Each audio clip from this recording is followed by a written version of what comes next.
Hello there, thank you for staying with us and welcome to Face Off on Channels Television. I am Nelta Ebe.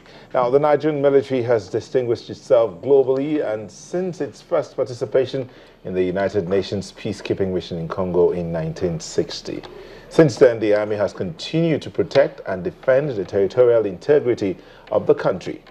Only recently, it seemed a few challenges had stretched the capacity, especially when considering the tactics deployed by the Boko Haram insurgents. While considerable efforts have been made to quell these attacks, the new administration has put a 3-month deadline to the army before the military to end the insurgency. Now, many Nigerians wondered, when will this all end? How is it going to be? Questions here.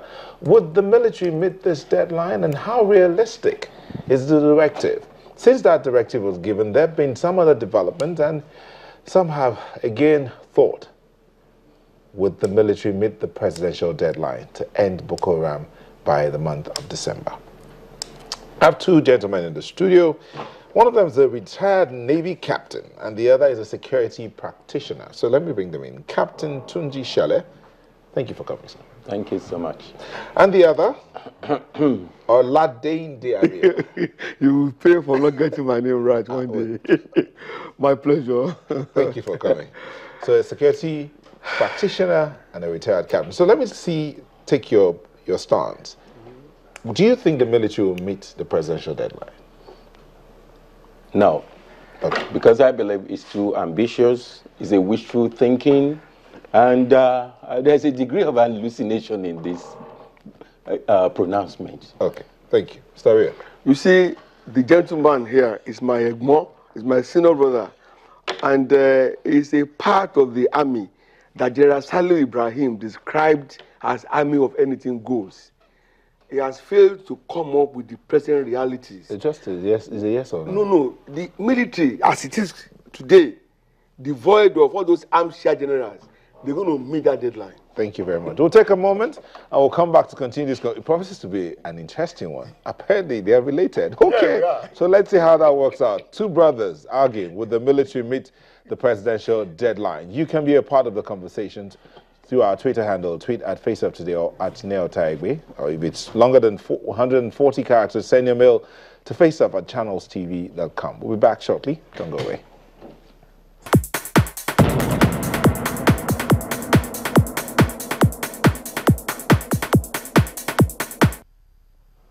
Welcome back. The tweets are already coming in. The comment from you out there. Some said, well, I don't expect Captain Shele to say anything good about the current situation.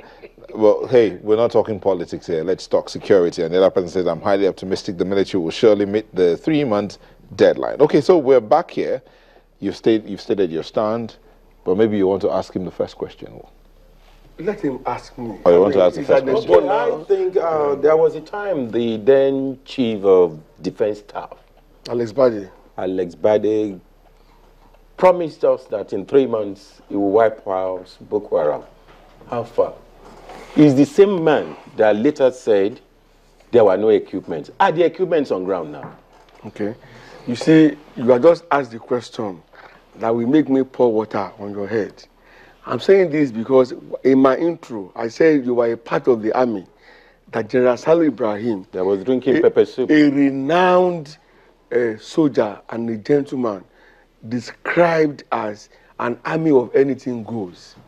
Now, if you look back at Alex Bade and General Minima, while they were in service, merely looking at them physically, for all I care, they were unfit to occupy those seats. And they were there. They turned Boko Haram into one huge business. Millions of dollars were going. Do you have evidence? It's in the media. No, but excuse me. It's in the media, okay?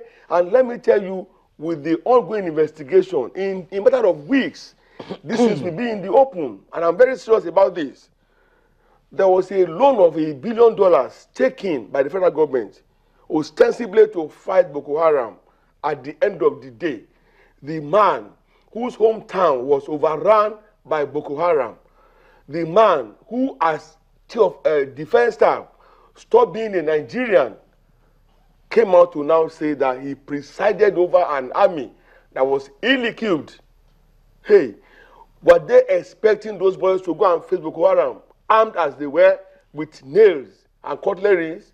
Yet they went on to condemn some of them. And they said they ran away. I mean, they brought so much against them. Some of them were condemned to death and all of that. So there has been a change now. Have the equipment arrived?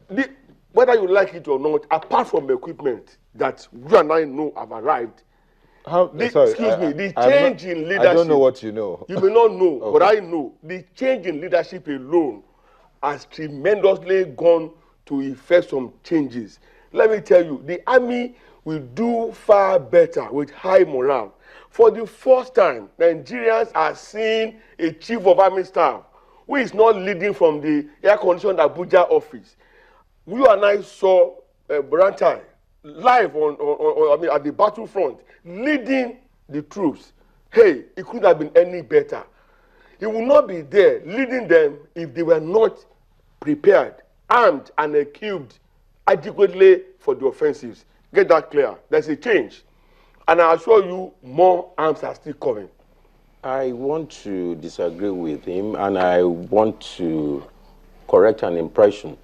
It's the same training General Ibrahim Salisu went through that Bade, the other service chiefs went through during their own time. And they were no lesser military officers. There could be handicaps here and there. I think the last two set of service chiefs that started Boko Haram had their handicap. Probably there were not enough equipment at the beginning. Certain ones came in at a stage. And when they had close to enough, they proved their worth. They are not to blame. Some people, as at that time, the Boko Haram, which is an international terrorism, you are looking at it as if it's a local thing. It's gone beyond that. Sorry, before we let him finish. The Al-Qaeda, the ISIS, and even the IRA, you will still see rudiments of their whatever actions here and there.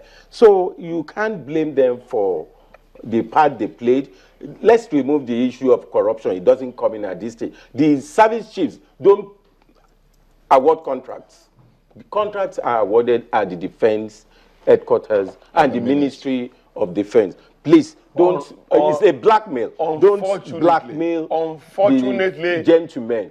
And I'm telling you, these people play their part, but the last two regimes were unable to do more because of these Chibok girls. They were soft targets. The other people used them as shield. The Boko Haram people used them as shield, and they didn't want to bomb them, air raid, and start affecting soft target women and children. That's why that war was not so easy at the beginning. I disagree with Probably you. This present regime wants to clear a whole lot of human beings without caring whether lives are saved or not. That is not it. Okay, now, tell me what it is. Let's go back.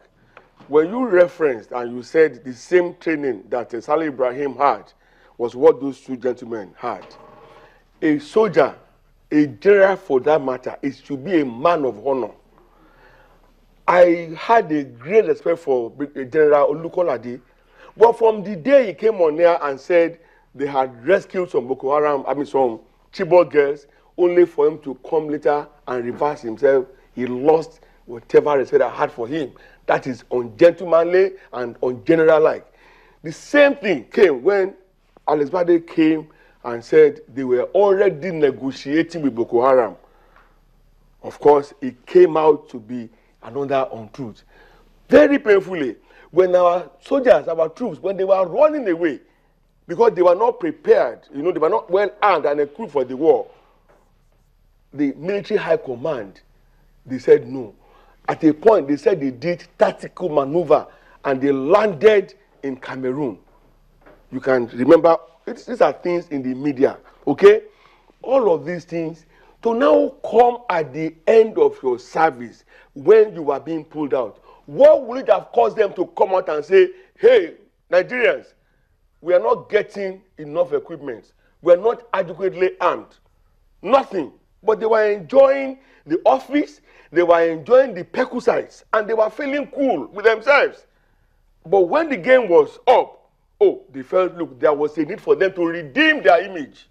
They now came and, you know, they said that. Apart from that, physically looking at a general minima with the barrel stomach that he had, you are taking it personal. No, I'm not taking it personal. I'm telling you. It's not fair. No, please. You don't have to like it, but I'm telling you. It's just a change of strategy. See, that will tell you that was a man given to luxury and life of leisure. It is. I mean, it's not because fitting. Because you are in the army, it doesn't mean you should live it's not like a fitting. pauper. I've not said that. I have not. I didn't say the same thing of Alex Bade, please. But the truth is, these men, they had a job to do, and they knew they were not doing it. We were made to go through a regime of propaganda, lies upon lies. And it became an issue because Nigerians' lives were being lost, properties were being destroyed, villages, towns were being destroyed. The UN said Nigeria has the greatest number of IDPs in the whole world. But we are shifting from the discussion. We are not. You execute this project to the extent that we now have a new team, okay, with a leadership that could be seen to mean business, with a leadership that has given them a firm mandate, okay, and support as required.